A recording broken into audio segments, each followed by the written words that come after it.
नमस्कार, अरुणाचल समाचार में आपका स्वागत है। मैं हूं नानांग ईरांग। आइए बुलेटिन में सबसे पहले देखते हैं मुख्य समाचार। प्रधानमंत्री नरेंद्र मोदी ने मिस्र के राष्ट्रपति अब्देल फतेह अल सीसी से की मुलाकात। दोनों देशों के बीच रणनीतिक भागीदारी को और सुदृढ़ करने के तौर तरीकों पर हुई चर्चा। पीएम मोदी को मिस्र के सर्वोच्च सम्मान ऑर्डर ऑफ द नाइल से किया गया सम्मानित।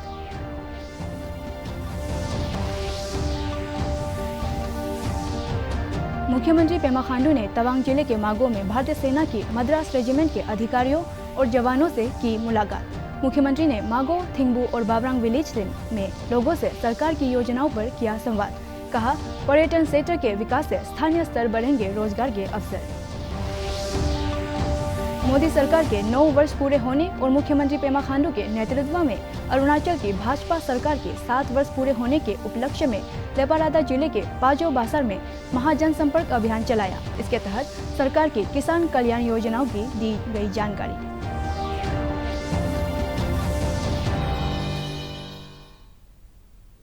प्रधानमंत्री नरेंद्र मोदी ने आज मिस्र के राष्ट्रपति अब्देल फतेह अल सीसी से मुलाकात की और दोनों देशों के बीच रणनीतिक भागीदारी को और सुदृढ़ करने के तौर तरीकों पर चर्चा की।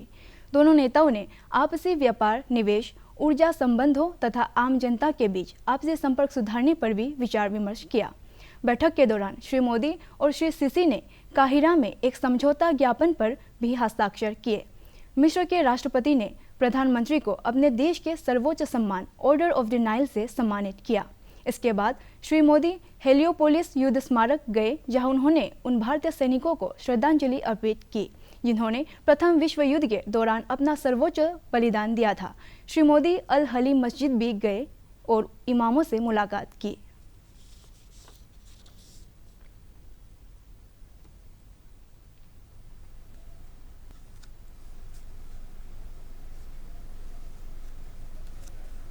तो पीएम को मिस्र के राष्ट्रपति अल सीसी ने ऑर्डर ऑफ नाइल सम्मान से सम्मानित किया है। बेहद सैनिकों को श्रद्धांजलि दी। Heliopolis memorial Heliopolis Commonwealth war graves cemetery का पार्ट है। इस मेमोरियल को किया और ये उस दौरान की तस्वीरें इस वक्त आपको मस्जिद को बहाल किया गया। 11वीं सदी की ये मस्जिद है।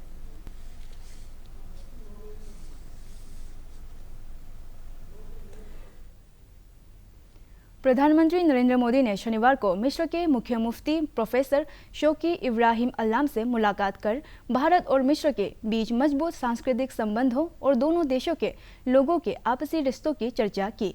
दोनों पक्षों ने सामाजिक और धार्मिक सद्भाव बनाए रखने तथा उग्रवाद और कट्टरपंथ का मुकाबला करने के मुद्दों पर भी चर्चा की। प्रधानमंत्री ने बताया कि भारत मिस्र में दार अल इफ्ता में सूचना प्रौद्योगिकी उत्कृष्टता केंद्र स्थापित करेगा। श्री मोदी ने मिस्र के प्रधानमंत्री मुस्तफा मदबोली की अध्यक्षता में मिस्र मंत्रिमंडल की नवगठित भारत इकाई के साथ बैठक की। इसमें मिस्र के 7 कैबिनेट मंत्री और वरिष्ठ अधिकारी मौजूद थे। बैठक में व्यापार और निवेश, नवीकरणीय ऊर्जा, हरित हाइड्रोजन, सूचना प्रौद्योगिकी, डिजिटल भुगतान प्लेटफॉर्म, औषधि और दोनों देशों के बीच जनसंपर्क बढ़ाने पर चर्चा हुई। प्रधानमंत्री नरेंद्र मोदी ने पश्चिम एशिया और उत्तरी अफ्रीका क्षेत्र में संचालित मिस्र की एक बड़ी कंपनी हसन अलम होल्डिंग के सीईओ हसन अलम के साथ बैठक की। श्री मोदी ने काहिरा में मिस्र के लेखक और पेट्रोलियम रणनीतिकार तारिक हेगी से भी मुलाकात की और वैश्विक राजनीति, ऊर्जा सुरक्षा, कट्टरवाद के खतरे और जेंडर इक्वलिटी पर प्रमुखता से चर्चा की। राजधानी काहिरा में भारतीय समुदाय ने प्रधानमंत्री नरेंद्र मोदी का जोरदार स्वागत किया।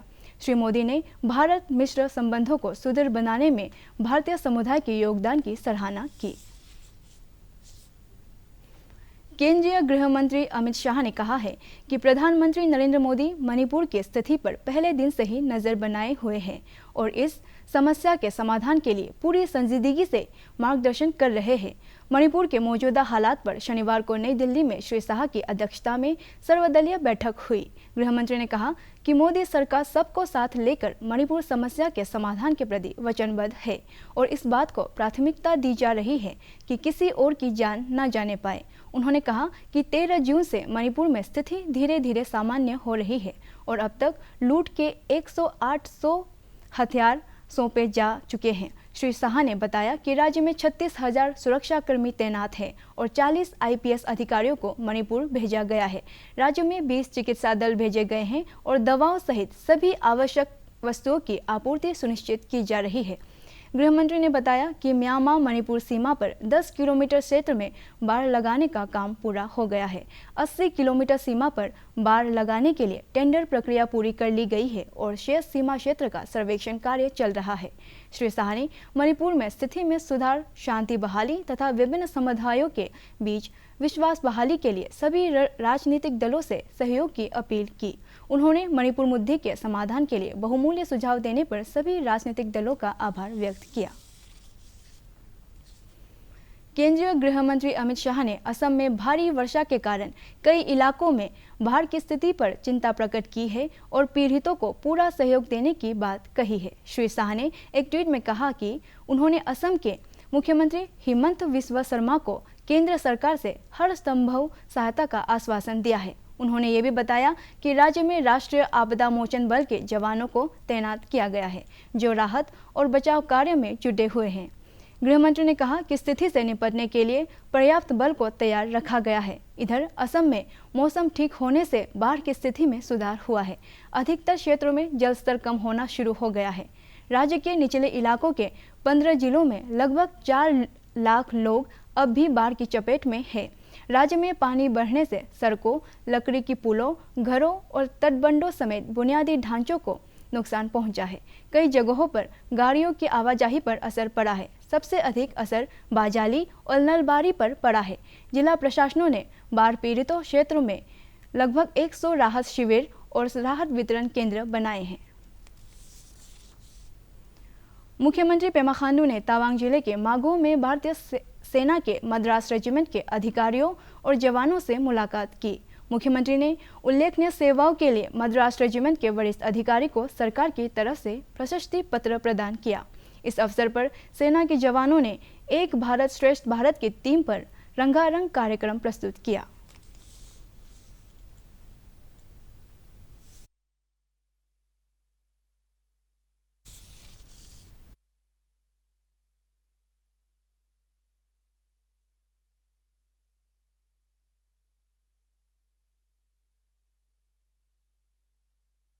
मुख्यमंत्री पेमा खांडू ने कहा है कि तवांग जिले का मागो विलेज जांग से सीधे सड़क से जुड़ चुका है और सरकार इस महत्वपूर्ण पर्यटन स्थल में सुविधाओं के विकास के लिए प्रतिबद्ध है। मागो विलेज में लोगों को संबोधित करते हुए मुख्यमंत्री ने कहा कि आधारभूत सुविधाओं के विकास से क्षेत्र में पर्यटकों की संख्या बढ़ेगी और स्थानीय स्तर पर लोगों को रोजगार भी मिलेगा। समुद्र तल से करीब 12,000 फीट की ऊंचाई पर स्थित मागो माउंटेन वाटरफॉल्स, हॉट स्प्रिंग्स सहित साहसिक पर्यटन के लिए प्राकृतिक सौंदर्य से लबरेज है।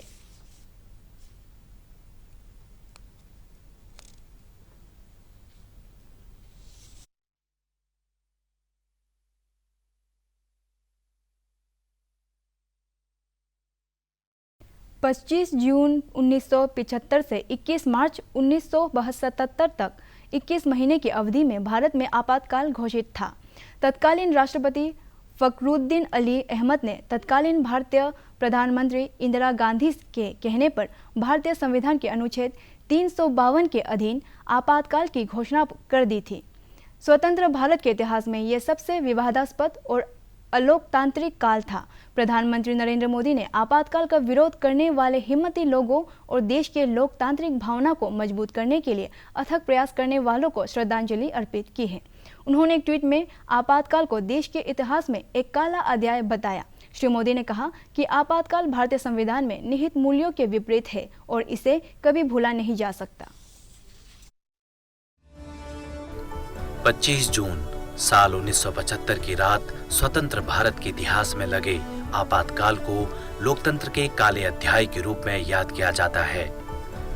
आपातकाल में चुनाव स्थगित हो गए थे और देश में सरकार ने नागरिकों के अधिकारों पर अंकुश लगा दिया था। 12 जून साल 1975 को ही इलाहाबाद उच्च न्यायालय के न्यायाधीश जगमोहन लाल सिन्हा ने इंदिरा गांधी का चुनाव निरस्त कर उन पर 6 साल तक चुनाव न लड़ने का प्रतिबंध लगा दिया और उनके प्रतिद्वंदी राजनारायण को विजयी घोषित कर दिया।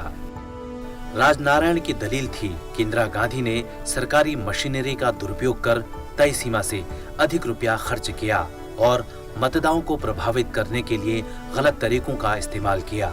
तत्कालीन राष्ट्रपति फखरुद्दीन अली अहमद ने इंदिरा गांधी के कहने पर आपातकाल की घोषणा कर दी थी। प्रधानमंत्री नरेंद्र मोदी के नेतृत्व में केंद्र के एनडीए सरकार के 9 वर्ष पूरे होने और मुख्यमंत्री पेमा खांडू के नेतृत्व में अरुणाचल की भाजपा सरकार के 7 वर्ष पूरे होने के उपलक्ष्य में लेपारादा जिले के पाजो बाजार स्थित अगम डेरे में आज महाजन संपर्क अभियान के तहत लोगों को सरकार की किसान कल्याण योजनाओं के बारे में जानकारी दी गई। इस अवसर पर भाजपा के किसान मोर्चा के राष्ट्रीय अध्यक्ष शंभू कुमार, प्रदेश अध्यक्ष दुंगोले लिबांग, लेपारादा जिला परिषद के अध्यक्ष न्याबी जिनी दिर्ची सहित कई गणमान्य व्यक्ति मौजूद थे। कार्यक्रम के दौरान कृषि वैज्ञानिकों ने इंटरनेशनल मिलेट ईयर के तहत किसानों को नेचुरल मिलेट फार्मिंग के बारे में जानकारी दी। इस मौके पर बासार से वाम विलेज के बीच बाइक रैली भी निकाली गई। भारतीय जनता पार्टी पूरे देश में अलग अलग डेमोक्रेटिक वे में भारत की जनता के साथ संवाद कर रही है। उसी क्रम में आज लेपाराडा में मैडम जिनी ने एक नया प्रयोग किया है। हम लोग हर जगह टिफ़िन बैठक तो करते ही हैं, लेकिन मैडम का एक कॉन्सेप्ट था कि यहाँ पर हम बेनिफिशियरी के साथ टिफ़िन बैठक करेंगे, उनके साथ भोजन करेंगे और उनसे संवाद करेंगे, उनका एक्सपीरियंस साझा करेंगे और बहुत अच्छा बाइक रैली निकला है लेपाराडा में। हमारा मोदी जी जो है बहुत गरीब के लिए गरीब कल्याण बहुत ही अच्छी तरह निभाया है। तो इसलिए मेरा कहना है कि हमारा अरुणाचल प्रदेश में गरीब फैमिली ज़्यादा है, तो इससे हमें मोदी जी का 9 इयर्स में बहुत हम लोग को लाभ हुआ है, क्योंकि हमारा यहाँ गरीब परिवार ज़्यादा रहते हैं। हमारा जैसे गरीब कल्याण योजना स्कीम एक तो है प्रधानमंत्री गरीब कल्याण योजना, ये हमारा साउल बांटा गया है। ये जो है हमारा यहाँ बहुत गरीबों को लाभदायक हुआ है। और एक है हमारा यहाँ ज़्यादातर लोगों ने प्री वैक्सीनेशन, इसको तो बहुत सब शायद मेरा इधर में 100% वैक्सीनेशन हुआ है। तो इसके लिए मैं मोदी गवर्नमेंट का, हमारा बीजेपी गवर्नमेंट का को बहुत खुश हूँ और उनके लिए मैं और ज़्यादा से ज़्यादा काम करने। सियांग जिला परिषद अध्यक्ष ओशे पाबन मुबांग ने कहा है कि मोदी सरकार में सियांग जिले में कनेक्टिविटी, आजीविका, स्वास्थ्य, शिक्षा सहित सभी क्षेत्रों में तेजी से विकास हुआ है। उन्होंने कहा कि पंचायतों को और अधिक अधिकार मिलने से विलेज लेवल पर विकास योजनाएं तैयार करने और उसे लागू करने में आसानी हुई है। जिला परिषद अध्यक्ष ओशे पाबन मुबांग ने कहा कि योजनाओं का लाभ लाभार्थियों को डीबीटी मोड में मिलने से सही मायने में उन्हें विकास का लाभ मिला है। उन्होंने कहा कि सुदूर इलाकों में सड़क और मोबाइल कनेक्टिविटी के विस्तार से ग्रामीण क्षेत्रों में सामाजिक और आर्थिक गतिविधियां बढ़ रही है और स्थानीय लोगों के लिए रोजगार पैदा हो रहा है। पहले का गवर्नमेंट और अभी का गवर्नमेंट बोलने से बहुत अंतर है। पिछली बार तो मैं तो जेडपीएम थी और अभी चेयरपर्सन हूँ, तो ये दो गवर्नमेंट के अंदर में मैंने कुछ अनुभव किया है कि डिफरेंस देखा है। डिफरेंस ऐसे थोड़ा कुछ हुआ है, ये है कि वो मतलब जितना डेवलप आता है वो ग्रास रूट लेवल तक नहीं जाता है, ये मिडिल में अटक जाता है। उसका कारण हो गया कि अभी हम देखने को आता है कि ये जो भी बेनिफिशियरी सिलेक्शन होता है, वो जो अभी का ये गवर्नमेंट जो डायरेक्ट डीबीटी में जाता है, डायरेक्ट बेनिफिट ट्रांसफ़र, हम लोग का ये ओनली राइट है कि हम लोग ओनली सिलेक्शन करेगा, बस वही कितना आता है, कैसे आता है। मुख्यमंत्री पेमा खांडू ने तवांग जिले के थिंगबू विलेज में स्थानीय लोगों के साथ सरकार की योजनाओं पर संवाद किया। क्षेत्र के लोगों को मोबाइल कनेक्टिविटी का भरोसा दिलाते हुए मुख्यमंत्री ने कहा कि पर्यटन के विस्तार से लोगों के लिए आर्थिक अवसर बढ़ेंगे। उन्होंने बावरांग विलेज का भी दौरा किया और लोगों से विकास गतिविधियों की जानकारी ली। अरुणाचल प्रदेश विधानसभा के उपाध्यक्ष तेसाम पोंगते ने व्यावसायिक गतिविधियों को बढ़ावा देने के लिए लोगों से कानून और व्यवस्था को बनाए रखने में स्थानीय प्रशासन के साथ सहयोग की अपील की है। शनिवार को Changlang town trade and commerce association की वार्षिक बैठक को संबोधित करते हुए श्री पोंगते ने कहा कि पिछले कुछ वर्षों में जिले में तेजी से आधारभूत सुविधाओं के विकास से स्थानीय लोगों के लिए रोजगार के अवसर बढ़ रहे हैं।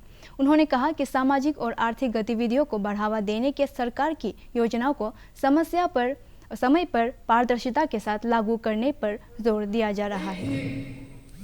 फीलिंग्स होना है, एक ही हमारा निर्णय होना है। तो हमको सबसे पहले यूनिटी चाहिए और यूनिटी होने से पीस जरूर बनेगा। लेकिन जो 2014 का पहले जो दुकान खुल के आया, मैं जान सकता हूँ दादा लोग हम छोटा से तब से खुल रहा है, वो दादा लोग हम छोटा से तब से खुल रहे हैं, उनको पता है किस तरह से तकलीफ था। अब तुम नहीं भूल रहे हो, अब लोगों ने 5 बाजी का बाद में अगर दुकान खुलता था। Arunachal chambers of commerce and industries के अध्यक्ष तार नाचुंग ने कहा है कि वस्तु एवं सेवा कर जीएसटी लागू होने के बाद कर भुगतान में पारदर्शिता आई है। उन्होंने कहा कि जीएसटी से केंद्र और राज्य सरकारों का राजस्व बढ़ने के साथ ही व्यवसायों को भी लाभ मिल रहा है। तो जीएसटी आने के बाद में यहाँ में बहुत इजीली मिस जो है बिजनेस मैन लोग ये कर सकता है, उसको कैलकुलेटिव के साथ में जो गवर्नमेंट को जो रेवेन्यू देना है वो दे रहा है। तो हमारा स्पेशली हमारा जो जैसे अरुणाचल प्रदेश जो है ट्रेडिंग स्टेट है, अब यहाँ में कोई एक मैन्युफैक्चर नहीं है क्योंकि 100% डिपेंड ऑन जो other states other metropolitan city का ऊपर डिपेंड करता है। तो इसके लिए मिस हमारा स्टेट गवर्नमेंट को भी काफी भारत तिब्बत सीमा बल पुलिस ITBP द्वारा नागरिक सेवा कार्यक्रमों के तहत स्कूलों में छात्रों के लिए जन जागरूकता कार्यक्रम आयोजित किया जाता है।